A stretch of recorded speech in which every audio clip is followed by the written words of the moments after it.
दोस्तों, धरना निरंतर चल रहा है और अपनी मांगों को लेकर धरने पे जरूर आइए। बहुत जल्द हम लोग जो है माननीय मुख्यमंत्री जी को ज्ञापन देने जाएंगे, इसलिए ज़्यादा से ज़्यादा संख्या में आइए और मैसेज का इंतजार करिएगा। आगे हम आपको दिखाते हैं, ज़्यादा से ज़्यादा इस वीडियो को शेयर करिएगा और चैनल को सब्सक्राइब करिएगा। धन्यवाद। ओके। 800 करोड़ की जांच हो,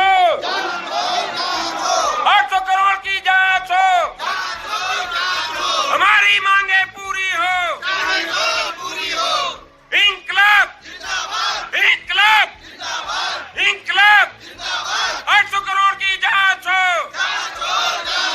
मांग हमारी पूरी हो। ये भ्रष्टाचार नहीं चलेगा, ये तानाशाही नहीं चलेगी। इंकलाब।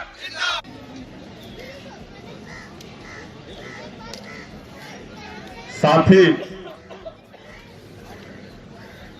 और उस संघर्ष का हिस्सा जो अहम भूमिका निभा रहे हैं, वो मात्र शक्तियों को बहुत ही हृदय दिल से धन्यवाद करता हूं। जिस प्रकार से हम आप सभी ने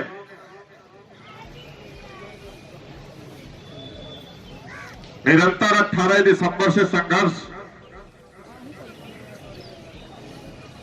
कर रहे हैं, इन 78 दिनों में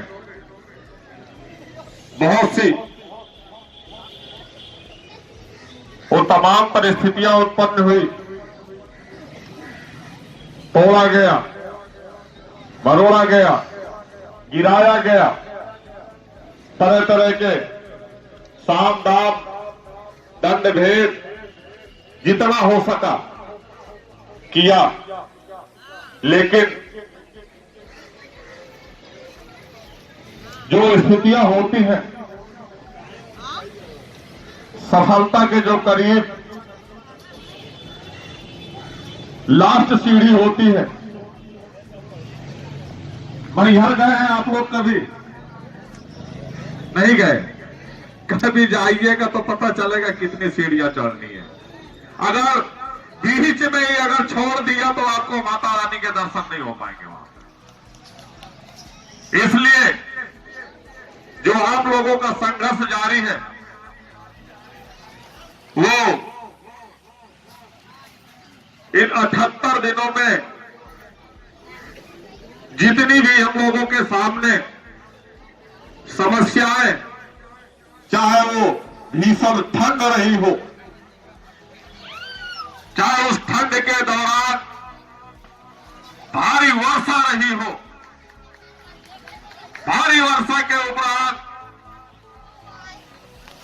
कर्मचारी साथियों के साथ निलंबन करने जैसी काज गिराने का काम किया। जब देखा कि ये निलंबन करने के बाद भी पीछे नहीं हटे,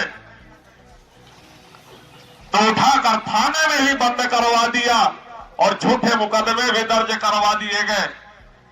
उससे भी दिल नहीं भरा तो साजिशें रची गई, एक्सीडेंट भी हुआ, उससे भी दिल नहीं भरा तो अभी वर्तमान में 29 फरवरी को गाड़ी भी उठा ली गई, जिससे हमको मानसिक डिप्रेशन किया गया।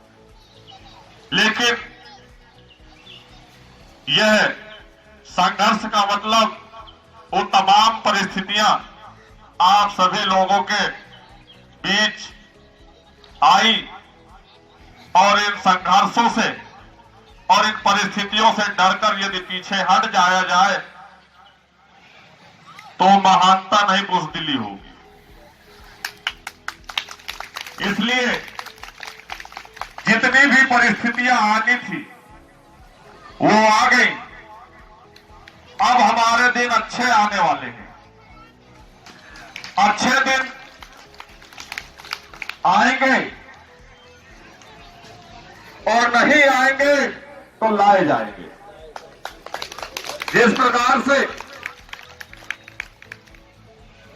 हम आप सभी अनुशासन के दायरे में रहते हुए संवैधानिक तरीके से अपने धरना प्रदर्शन को, संघर्ष को मांगों को लेकर के 18 दिसंबर 2023 से निरंतर संघर्ष कर रहे हैं। यह संघर्ष जाया नहीं जाएगा। यदि ऐसा प्रतीत होता है सक्षम अधिकारियों के द्वारा इस संघर्ष के दौरान शासनादेश निर्गत कर दिए जाएंगे, तो ये लोग नेता बन जाएंगे। हम नेता नहीं, केवल कर्मचारी ही बने रहे, इसलिए आप शासनादेश निर्गत कर दीजिए। हमें तो हमारे हालातों ने नेता बनाया है। हम भी एक सीधे साधे परिवार से अपनी जीविका को चलाने के लिए इस छोटी सी नौकरी पे आए हैं। 2 वक्त की रोटी और बूढ़े माँ बाप का सहारा बनने के लिए आए थे कि उस बुढ़ापे में अपने माँ बाप की सेवा करेंगे और जो भी हमसे बनेगा दवा गोली कराकर हम अपने फर्ज का दायित्व निर्वहन करेंगे। लेकिन हमारे विभागीय उच्च अधिकारियों के द्वारा इतना शोषित कर दिया गया, इतना प्रताड़ित कर दिया गया, इतना मानसिक टेम्परेचर दे दिया गया, इतना तपा दिया कि हम लोगों के दिल से, दिमाग से डर नाम की चीज ही खत्म हो गई।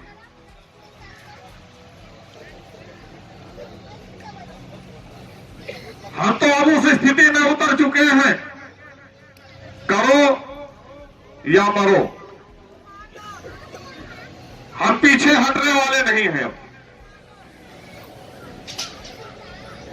हम आप सभी ने एक इतिहास दोहराया था। 4 दिसंबर 2014 को ये वही स्मारक समिति के कर्मचारी हैं जहां पर उपस्थित शासन महोदय और उपस्थित एलआईओ के ऑफिसर, आईवी के ऑफिसर और जो भी ऑफिसर हो, कृपया मैं उनका ध्यान आकर्षित कराना चाहूंगा।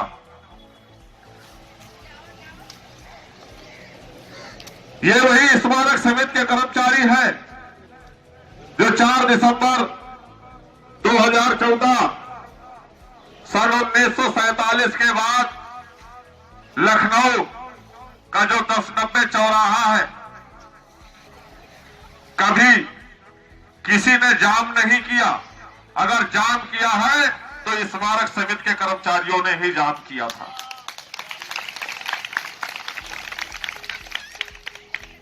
और जिस प्रकार से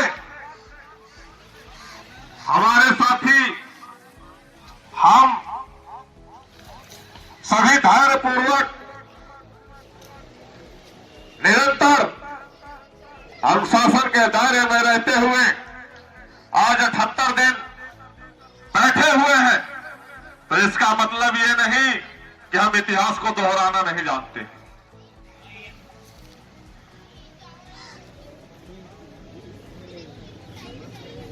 यदि हमारी समय से वार्ता या हमारे शासनादेश नहीं निर्गत किए जाते हैं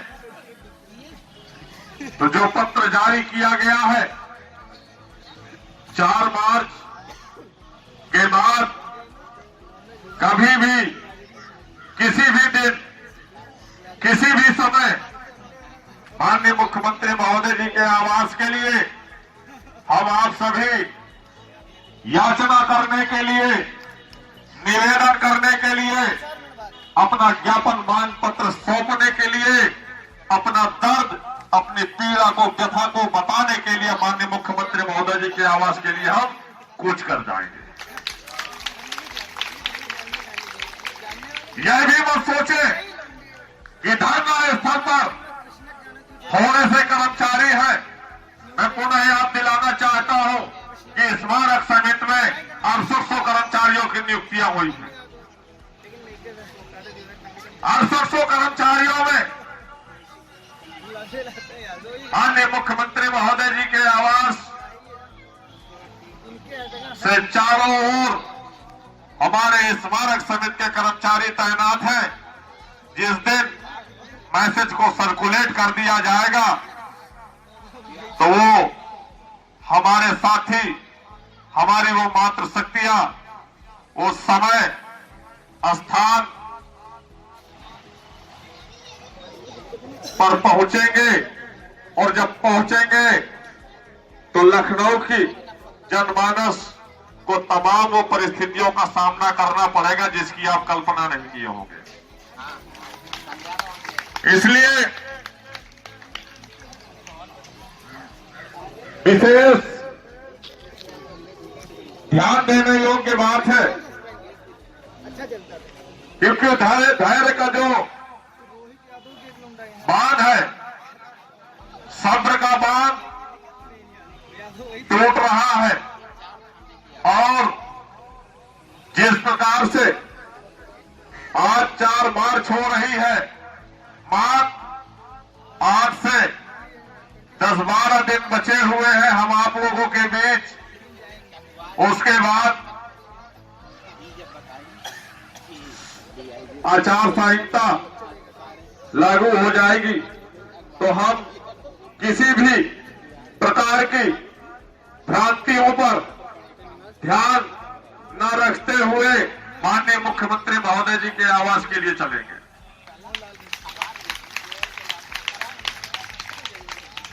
अभी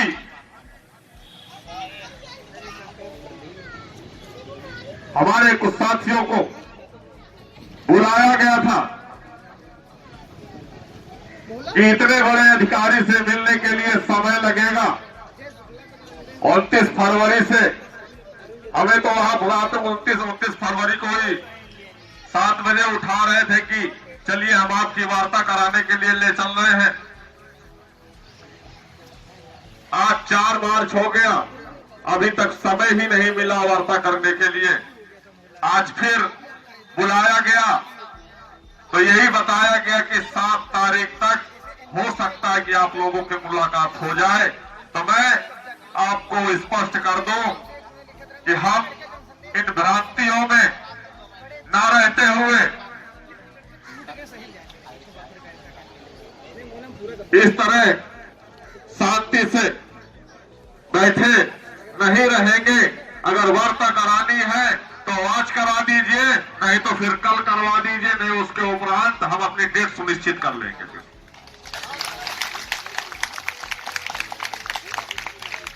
यदि उनके पास समय नहीं है तो हमारा विषय वार्ता नहीं है,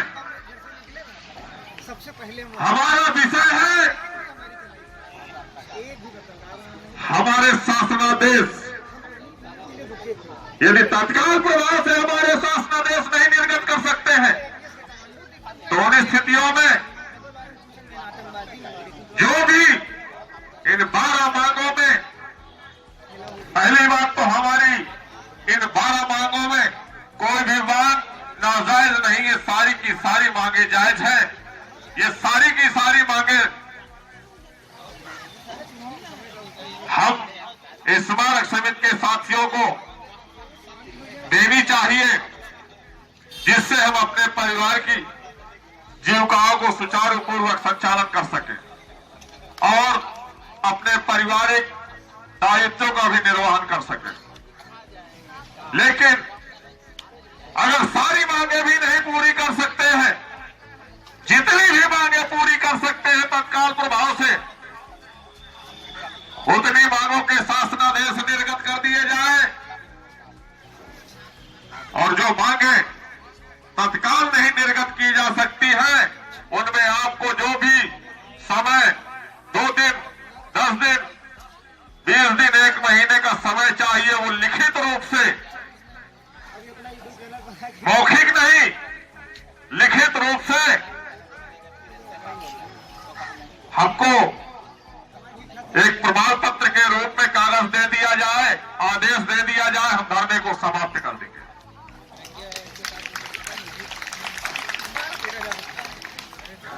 अब आपने जो ऐलान किया है,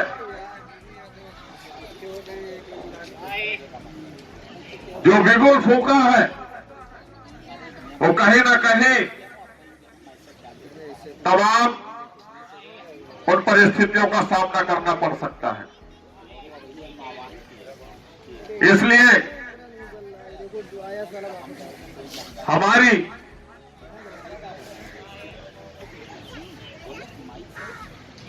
जो 173 परिवार इन स्मारकों की साफ सफाई, धूल को साफ करते हुए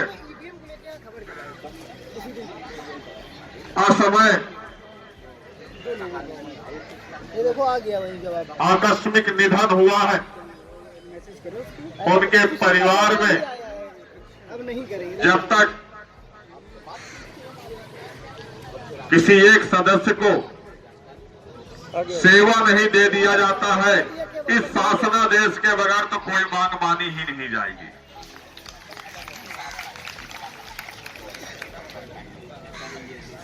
क्योंकि यह समस्या हमारी ही नहीं है,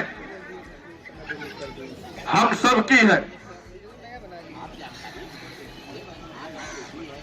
इन 78 दिनों में हमने क्या कुछ नहीं खोया है,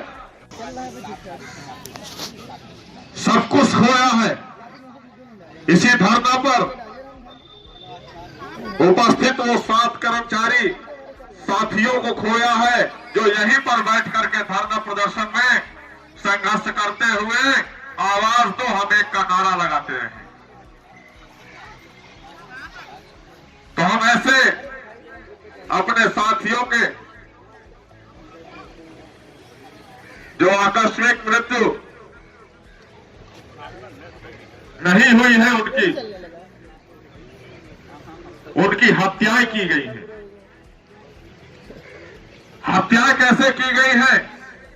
जो हमारे स्मारक समिति उच्च अधिकारी हैं, उनके द्वारा उन साथियों को और तमाम कर्मचारी साथियों को प्रेरित किया गया है, मानसिक डिप्रेशन में लाया गया है, धमकाया गया है कि आप धरने पर नहीं जाएंगे, जाएंगे तो वेतन काट दिया जाएगा, निलंबित कर दिया जाएगा, नोएडा बादल को ट्रांसफर कर दिया जाएगा। जिसपे मानसिक डिप्रेशन में शिकार होकर उनकी असमय मृत्यु हुई है, वो हत्या हुई है। हम इसको हरगिज बर्दाश्त नहीं करेंगे जब तक उनके परिवार के लिए एक शासनादेश नहीं निर्गत हो जाता, उससे पहले कोई भी मांग पूरी नहीं होगी। साथियों,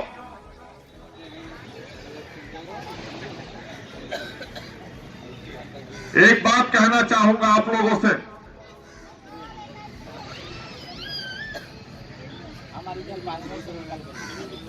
जितने भी हमारे स्मारक के साथी हैं, उन लोगों को ये स्पेशल संदेश देना चाहता हूं। केवल यह सुनने के लिए नहीं आते हैं। कुछ कर्मचारी साथियों की शिकायतें आई हैं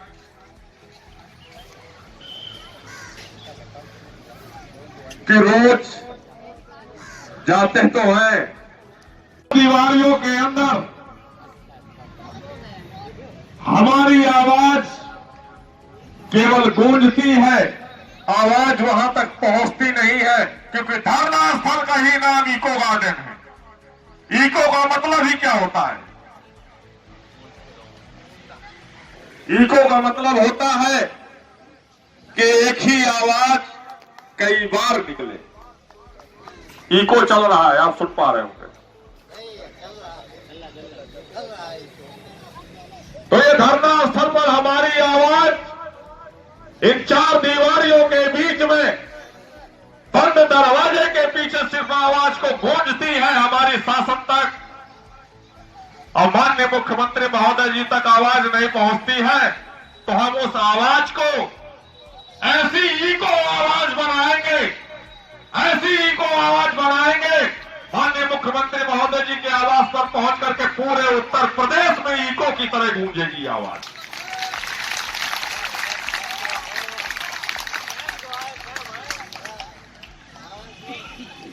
साथियों, आप सभी इसके लिए तैयार हैं? आवाज दो। आज 78 दिन हमारे आपके संघर्ष को पूरे हो रहे हैं। इसी के साथ आज के लिए समापन किया जाता है और एक बार मैं चाहूंगा कि हमारे मोदीनाथ जी वो आए और वो हमारा लोकप्रिय गीत आप सभी के समक्ष रख दें और संदेश दे दें कि हम कैसे जाएंगे और कहां जाएंगे और क्या करने जाएंगे। ट्रेन जाएगी कि प्लेन जाएगी?